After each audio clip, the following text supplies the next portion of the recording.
Managing a small team or business comes with a unique set of challenges. With limited resources and manpower, it's easy for things to feel chaotic and out of your control.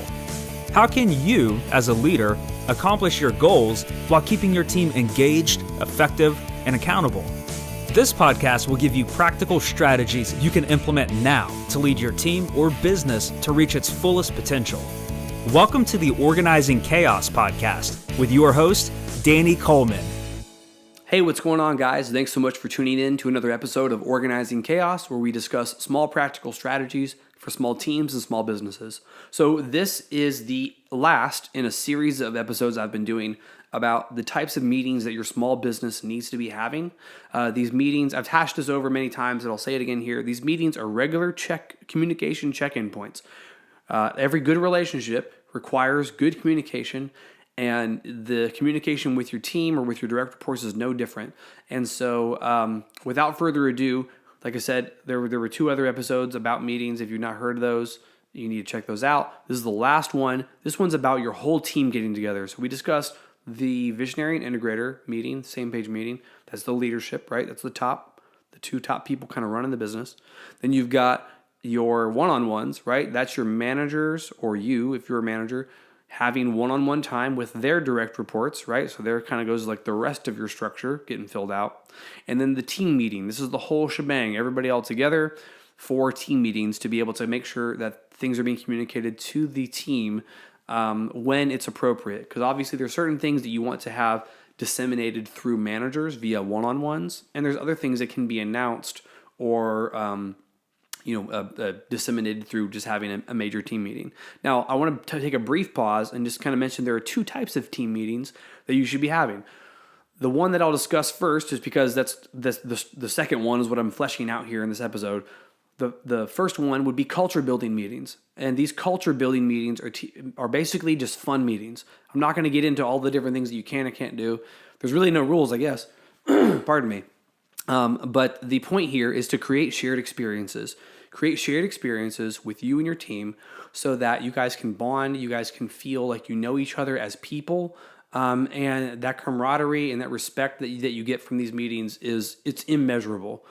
So I strongly suggest that you be having team meetings that are fun, maybe once a quarter, maybe just once a year. It depends on how big you want to do it. Maybe you keep them low key. You can do them once a quarter. They don't cost that much. And they're voluntary, people don't have to be there, but you make it fun enough that it's like, well, if you're not there, they're missing out on something. So you can do something as simple as bowling, which is super cheap and super easy to do. Everyone can bowl because even people who can't bowl. So you can always have bowling parties. And then you can make it as big as something like if you guys want to do like a Grand Canyon trek, or you guys go to Colorado and go skiing or something like that, which is a great time. I've done that. That was one of my team building or culture building team meetings, and I'll never forget it. And I'm still friends with all those people, even though we're not working together anymore. Some of us aren't. So, anyways, I digress. My point is make sure that you're having those fun meetings too with your whole team. It will pay huge dividends. Don't be so selfish that you, as a small business owner, aren't going to fork out $50 to pay for your team to go bowl. That $50 will pay dividends in the long run, and I can't stress that enough.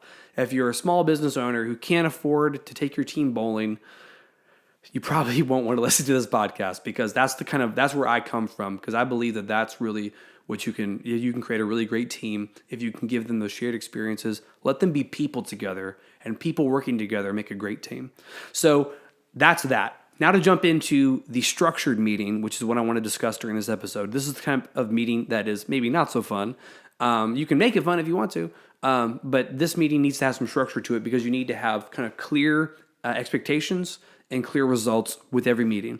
Every meeting needs to start and stop on time. Also, you're going to breed people who hate coming to these meetings. You don't want to do that.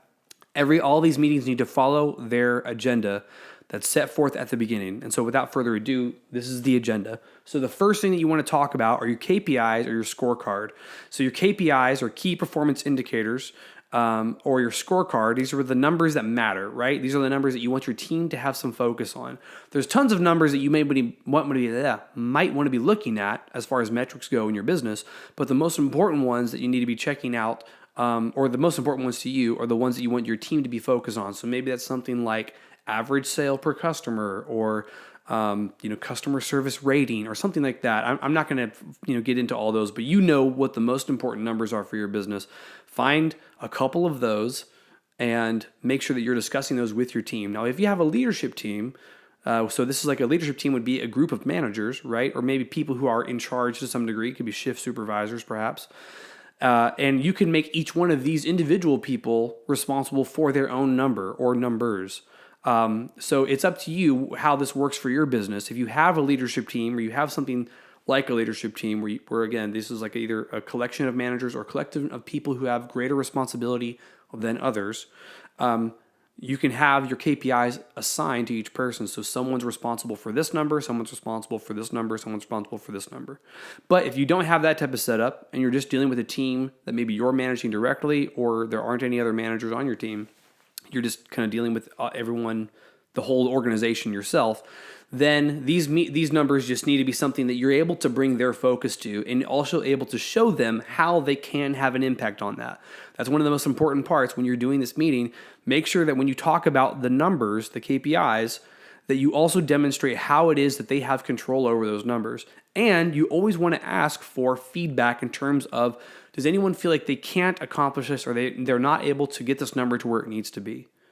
And you want to make sure that you make that a genuine, open, honest question, because you want to hear back from people. Because what I've heard and what I've seen many, many times in small businesses or small teams, or actually not even just small businesses at large, are when people get stuck with accountability, stuck being responsible for a number that they don't feel like they really have any control over, you're going to kill them and their drive, and you're going to make that number will just be mute. It won't matter. Like, you can say that number is 100, or you can say it's 1. People will be like, me, whatever. If they don't feel like they have control over it, don't talk about it. So make sure that you're able to talk about KPIs and scorecard numbers with your team, and able to demonstrate and articulate to them how it is that they have control over these numbers, or at least how you see they have control of these numbers, and make sure you get feedback that they agree. They're like, yep, we do have control of those numbers. So moving on, your issues list. This is something that you can have build throughout the week. I really recommend giving people access to this. And if it's like a cloud document, I use Google Docs all the time. I would recommend you giving people access to this document where it's just like an issues list. It's a laundry list, and you can put the stuff on there that you want to have discussed at the next meeting. These are the things that are discussed at the team meeting. Now, there may be other more sensitive matters that are discussed during your one-on-ones or during your same page or VI meeting, visionary integrator meeting.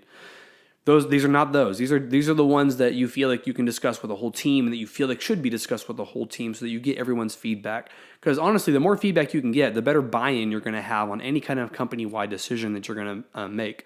So this issues list, give people access to this issues list, or at least give access to your managers, and then that it can come up from your lower level employees through their managers.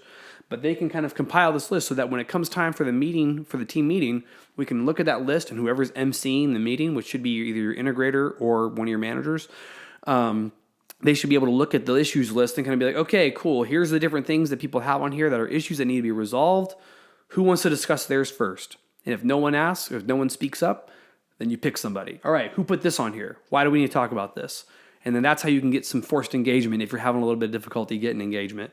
And so once you're working through this issues list, make sure that you're following, I've talked about this before, IDS comes from Rocket Fuel, identify, discuss, solve.